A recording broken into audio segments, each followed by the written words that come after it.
पैसा तुम्ही कमवणार आहे आणि पैसा कमवा, पैशाला कमी समजू नका. संत गरीब नव्हते हे डोक्यातलं काढून टाका. ज्या जगद्गुरु तुकोबारायांचा अभंग मी घेतला, जे आशापाश निवारायचे म्हणतात ते श्रीमंत नव्हते असं नाहीये. आपण काय म्हणतो, श्रीमंत वैराग्य मूर्ती जगद्गुरु. श्रीमंत दोन्ही अंगाने होते, पैशाने आणि मनाने दोन्ही. जगद्गुरु तुकोबारायांची 65 लाखाची सावकारकी होती 450 वर्षापूर्वी. आत्ताचे नाही, आत्ताचे 10 लाख म्हणजे तेव्हाचा रुपया, अशा हिशोबाने 65 लाख. 25 बैलगाड्या तुकोबांनी कर्जपत्राच्या इंद्रायणीत बुडवल्या होत्या. किती बैलगाड्या? 25. एक काम करा, कीर्तन झाल्यावर माझ्या पाकिटातलं थोडं थोडं देते तुम्हाला. तुम्हाला वाईट वाटायला लागलं, गेल्या महिन्यामध्ये तुम्हाला सवय आहे, तुम्ही घेतल्याशिवाय बोलत नाही. दोन्हीकडनं घेतात, बोलत कुणाचंच नाही. बोलत जा दादा, लय अवघड आहे लोकांचं. निश्चित मड्याला बसल्यावर बसला. तू बोल मी हाय, तू बोल मी बसलोय, तू बोल मी ऐकतोय, तू बोल. आपण येत नाही कोणाच्या कीर्तनाला, तुझं नाव ऐकून आलोय, तू बोल. ऍटिट्यूडने बसला माहिती काय, बसला नका रे दादा म्हणून आनंद व्यक्त करायचा.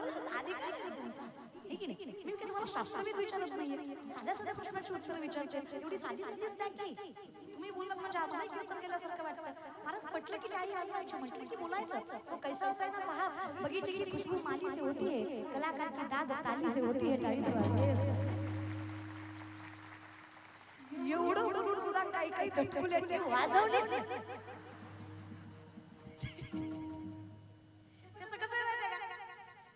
आजकालची परिस्थिती, आपली कशी परिस्थिती, एक पोरगा एसटी स्टँडला खाली उतरला, मोठ्या मोठ्यानं हसायला लागला. शेजारच्याला सहज विचारलं, एवढा का हसला? कंडक्टरला फसवलं. कळलं कसं काय? नाद नाही करायचा, तिकीट काढलं आणि गेलंच नाही. आई शपथ शाळेला कळलं. तुम्ही सांगा कंडक्टरच्या बापाचं काय गेलं? असली गत आहे आपली. तोटाही आपलाच होतो आणि कळतही आपल्यालाच नाहीये. तुकोबाराय म्हटले, येथे कोणाचे कायवा गेले, ज्याच्या त्याने हित केले. आणि खरं सांगा, लोक सहज म्हणतात पाप पाप म्हणजे काय हो? स्वतःचं हित ज्याला कळत नाही, याच्यापेक्षा मोठं पाप काय असू शकतं? स्वतःचं चांगलं ज्याला कळत नाही, याच्यापेक्षा मोठं पाप काय असू शकतं? अहो मायबाप कळत नाही, याच्यापेक्षा मोठं पाप काय असू शकतं? कर्म कळत नाही. माणसं सहज म्हणतात. एखाद्याला विचारलं ना, अरे बाबा सप्ताह करत गावला, काय सुंदर भागवत महायज्ञ केला. अरे सेवालाल महाराजांच्या समाधी सोहळ्यानिमित्त काय सुंदर महोत्सव केला. अरे गावाच्या जवळ आहे तुझ्या, जात नाही का? म्हणतो आपल्याला तसलं पटत नाही. काही म्हणले गेलतो मजा बघून आलो, काही म्हणले बसलो होतो जरा वेळ मधलं झालं, काही म्हणले शेवटपर्यंत बसलो.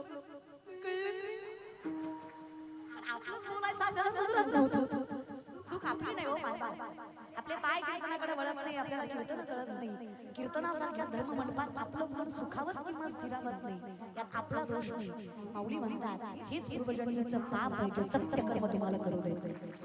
नामाची विलमुख तो नर पापिया, हरिविन धावयाड पावे मुडी.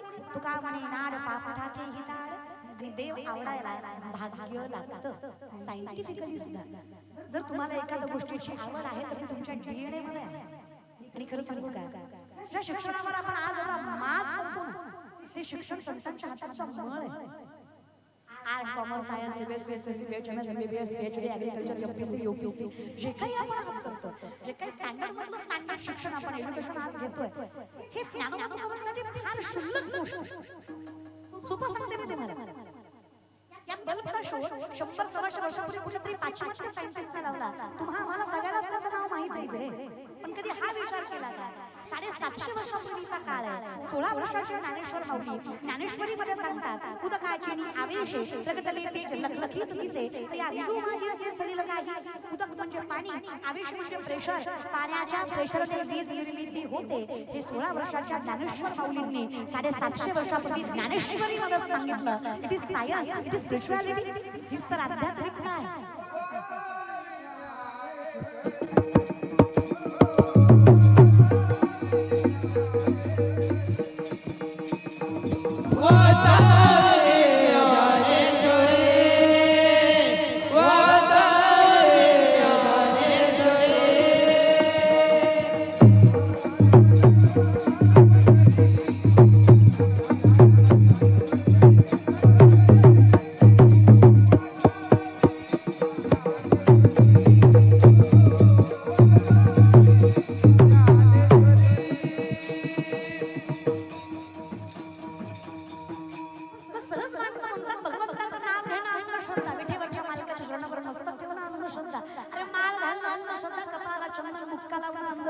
का? अरे चिंतन करणं अंधश्रद्धा. अरे कसं सांगावं तुम्हाला, काय ताकद असते या अध्यात्मामध्ये. गळ्यात तुळशीची माळ जगण्याचं बळ वाढवते, कपाळाचं चंदन आयुष्य सुगंधित करून सोडतो आणि विटेवरच्या मालकावर ठेवलेला विश्वास आयुष्यातलं प्रत्येक संकट सुखात बदलवायची ताकद देतो. एवढं तर अध्यात्म करतं. माणसं सहज म्हणतात देवाचं नाव काय करतं? कर्म बदलत नसतं. कायम लक्षात ठेवा, अंधश्रद्धा बाळगू नका. महाराज लोकांच्या पाया पडल्यावर लेकरू होतं. होतंय का तुम्ही? प्रॅक्टिकल विचार करत जा ना जरा. अशी महाराज लोकांच्या पाया पडल्याने पोरं झाली असती, जगानं बायको काय बॉबलाई गेली असती. पाया पडले की लेकरू, त्याला काय बायको करायची? डोकं वापरत जा. नवसे कन्या पुत्र होती तरी का करणी लागे पती. जगद्गुरु तुकोबरायांचं मत आहे, नेने फुंको कान नाही एकांतीचे ज्ञान. असला फालतू परमार्थ नाही करायचा. परमार्थ करावा ना, चार घात घालायचा. जसे आहात तसे जगाला सांगा, मी अशी आहे ना, अशीच आहे. सामान्य मुलगी आहे, संत व्हायची लायकी नाही आमची. हे हो मला हे जमत नाही, मला ते जमत नाही, मी हे खात नाही, मी ते खात नाही, मी इथं बसत नाही. सगळं जमतं तुला, फक्त नजरेच्या आड जमतं. तुम्हाला खरं सांगते, माझं थोबाड बेकार आहे. मी प्रामाणिकपणे सांगते, ब्रह्मचारी जाऊन खोड्या करण्यापेक्षा बायको करून संसार करत जा. देव लवकर भेटतो तुम्हाला. आयुष्य तुम्ही ना जसे आहात तसे जगाला दाखवा. नीट राहा, जसे आहात तसे. कर्म सत्य असते ना, जगाच्या मालकाची सुद्धा हिंमत नाही तुम्हाला अपयश द्यायची. तुम्ही कर्म सत्य ठेवा. तुका म्हणे सत्य कर्मा भावे घातली या भय. कशाला चिंता करतात? वैष्णव त्याला म्हणायचं, मृत्यूलाही जो घाबरत नाही ना, तो वैष्णव आहे. वैष्णव व्हायचा अधिकार आपल्याला दिलाय, तो मिळवा. पण आमचं कसं आहे ना दादा, मी सुरुवातीलाच म्हटलं हा असा समाज आहे. ते चार माणसं एकच खोटं बोलली की खोटं सोडा. देव सुद्धा ट्रेंडिंग वर आहे. दरवर्षी एक नवीन देव ट्रेंड मध्ये येतो आणि ज्या देवाला ट्रेंडिंग मध्ये आणलं जातो त्या देवाला गर्दी जास्त असते. देव सगळे सारखेच घेऊ. विठेवरचा मालक काय आणि घरात खुर्चीवर बसलेला बाप काय. पुण्य दोघाच्याही चरणाला स्पर्श केल्यावर तेवढंच मिळतं, फक्त भावना शुद्ध असते. खरंच आहे.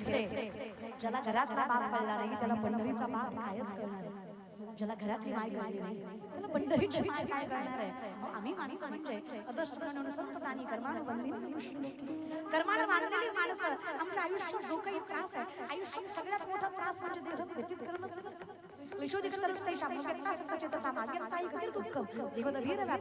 आयुष्यात फार संकटकालीन आहे, पण ज्या वेळेस विठ्ठलाची आवड लागते त्या दिवशी वाटतं तुका म्हणे गर्भवासी सुखे घाला, तेव्हा खरा अर्थ काय याचा. मी म्हटलं ना, आवड प्रारब्ध नाही मिळते रे. माझ्या वडिलांच्या मिरासीला देवा उगाच कसं मिळेल.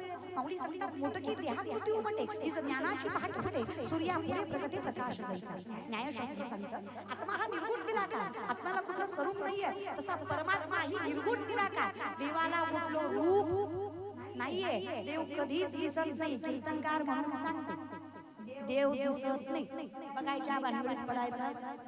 देव बघायची गोष्ट नाही, देव अनुभवायची गोष्ट. ज्याला अनुभवता आला तुला सापडतो. सर्वा घटी राम देहा देही एक. सूर्यप्रकाशात सहस्र भरला घनदाट हरी. माऊली म्हणतात मला जिथे तिथे तू दिसतो. कुठे कुठे जे जे दिसे भूत तेथे मानी. जे भगवंत हा भक्तियोग निश्चित जाणवा. माऊलींचं म्हणणं आहे, अहो राक्षस जरी पाहिला ना तरी आम्हाला वाटतं अरे याच्या देवाचं रूप आहे म्हणून तर हा. आजकाल शिकला सगळ्या मुलांना विचारलं काय बाबा हायली एज्युकेटेड आहात, स्टँडर्ड मेंटेन करता, हाय क्लास लाईफस्टाईल आहे, श्रीमंत आहात, भगवंताने खूप काही दिलं तुमच्या पदरात, पण कधी भजनात दिसलं नाही. आजकालची पिढी फार कौतुकाने सांगते I don't believe in God. Okay no issue.